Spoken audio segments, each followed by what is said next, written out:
My fiancée sold my grandmother's ring to pay for a trip with her ex-boyfriend. She sent me a photo of the receipt and said he was more fun than me. I didn't text her back. Instead, I canceled her plane ticket. Weeks later, she called me crying from a bus stop, asking me to help her get home. Yesterday, my fiancée Maya sent me a text that ruined everything. It was a photo of a receipt from a pawn shop. First, I didn't get it. Then I saw what it said. Diamond ring, white gold. It was my grandmother's ring, the one I gave Maya 6 months ago. They paid her $4,500 for it. Under the photo, she wrote, "Book trip to Costa Rica with Derek. He's more fun." Derek is her ex-boyfriend. I stared at my phone for 10 minutes. I felt sick. I didn't text her back. Instead, I went to my computer and found the email for our Hawaii trip next month.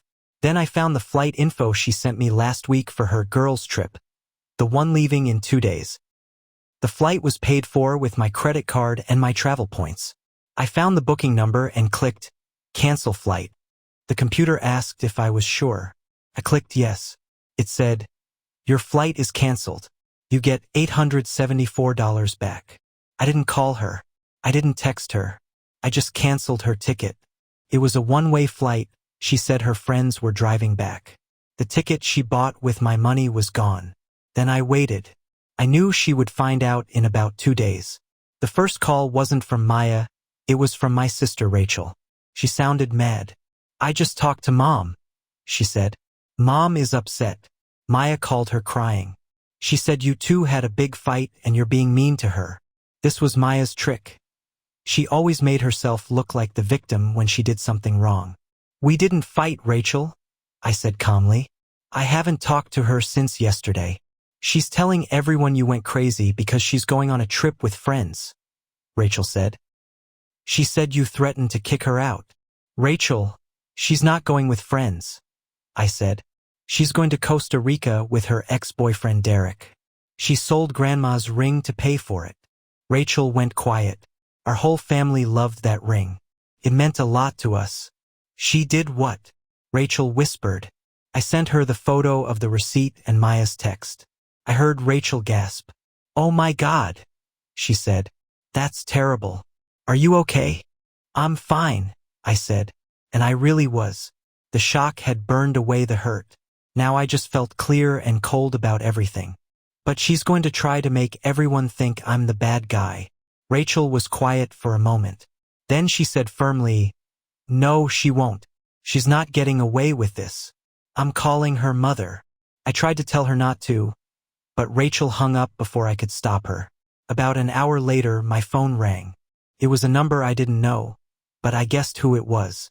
"Is this Alex?" a stern man's voice asked. "This is Robert Chun, Maya's father. Your sister told me some very disturbing things. I want to hear your side because I don't believe any of it." "There's not much to tell, Mr. Chun," I said calmly. "Your daughter sold my family's ring to pay for a trip with her ex-boyfriend. She sent me the receipt herself. I can send it to you if you want." I heard a woman whispering in the background, probably his wife trying to help him. "Maya says you two had a fight and you took the ring back," he said loudly. "She says you're making this up to punish her for wanting some freedom before the wedding." This was my moment. I had proof. I had the receipt she stupidly sent me. But I'd done something else too. I called the pawn shop that afternoon. I talked to the manager, a guy named Tony. I told him the situation, that a ring very important to my family had been sold without my permission. He felt bad for me but said the sale was final. She had ID and signed the papers. It was legal. But then he told me something helpful. "We have to keep detailed records by law. If you file a police report for theft, they can get the security video and the signed paperwork. Her signature will be right there next to the ring description." I didn't need to file a report yet. Just the threat was enough. "Mr. Chun," I said, "the pawn shop has Maya on security camera selling the ring. They also have paperwork with her signature on it from yesterday at 2:17 p.m. I have the manager's name and number. Do you want it? Or should I just give it to the police when I report the ring as stolen?" The line went completely quiet. The whispering stopped. Robert Chun was a businessman. He understood contracts and signatures and proof. He knew I had caught his daughter in a lie. "That won't be necessary," he said after a long pause, his angry voice now much quieter. "Let me talk to my daughter." He hung up. Now Maya was trapped. Her parents knew the truth, and they knew I had proof that could make it public if I wanted to. The next day was when she was supposed to leave for her trip. My phone was quiet all morning. No calls or texts from Maya. I could only imagine the crazy arguments happening at her parents' house. Then around 3 p.m., she started her attack on social media. I got a text from our friend Blake. "Dude, what's going on? Maya's going crazy in the group chat. She says you canceled her flight and stole her money." Blake sent me screenshots from their planning chat. It was a mess. Maya had posted a screenshot of the flight cancellation email. She was making me look evil. "He's a controlling psychopath," one of her messages said. "He waited until the last minute to cancel my ticket just to hurt me. I'm stranded." Her friend Sophia was backing her up. "That's so messed up. You need to get away from him." Others were sending her supportive messages. She had left out the part about selling the ring. She thought I wouldn't want to share our private business in a group chat. She was wrong. I wasn't going to argue with them. I was just going to show them the facts. I sent a private message to Blake and our other close friend Carlos. Not the whole group. "Hey guys, here's what Maya forgot to mention." I attached 2 photos. The first was the pawn shop receipt she sent me. The second was a picture of my grandmother wearing that exact same ring at her 50th wedding anniversary. Below the pictures, I wrote, "She sold my grandmother's ring to go to Costa Rica with her ex, Derek. She sent me this receipt to rub it in my face. The flight she's mad about wasn't paid for with her money. It was bought with my credit card and my travel points for a girl's trip. It was my ticket to cancel. I'm not a monster. I'm just done being fooled." The response was immediate. Carlos replied first, "Holy crap. I am so sorry, man. We had no idea. She's been telling us you've been acting jealous and crazy for weeks." Blake texted a minute later, "Wow. Just wow. That's not okay. I'm staying out of this drama. You have my support." By showing clear, undeniable proof, I hadn't just defended myself, I had destroyed her lies. The chat went quiet. She had lost her audience. For the next 2 weeks, there was nothing, a deep and welcome silence. I changed the locks on my apartment. I packed all her remaining things. Clothes, books, makeup into boxes and put them in storage. I called the caterer and wedding venue and canceled everything. I got most of my deposits back thanks to the cancellation rules in the contracts.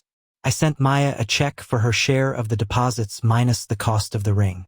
I included a copy of the ring's original insurance paperwork showing it was worth $12,000 and a note. "We can consider the remaining $7,500 your final payment. Do not contact me again." I started to feel like I could breathe again. The anger was fading, replaced by quiet relief. I had avoided disaster. I started going to the gym again, met up with Carlos and Blake for drinks, and began putting my life back together. I thought it was over. Then came the final explosion.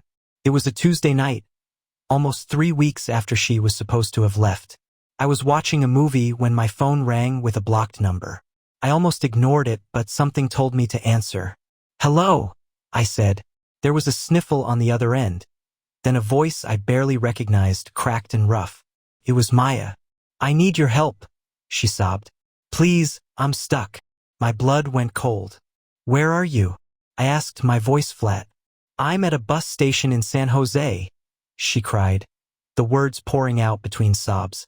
"Derek left me. He took all the cash. He left me here 2 days ago. I have nothing. My phone is about to die. Please, you have to help me. I have no way to get home." So this was it, the final act. The trip had fallen apart just like I knew it would. Derek, the guy who was more fun, had shown his true nature. He was fun until the pawn shop money ran out. Now she was stuck in a foreign country, and she was calling me, the man whose family treasure she sold, the man she tried to destroy. She was calling me for help getting home.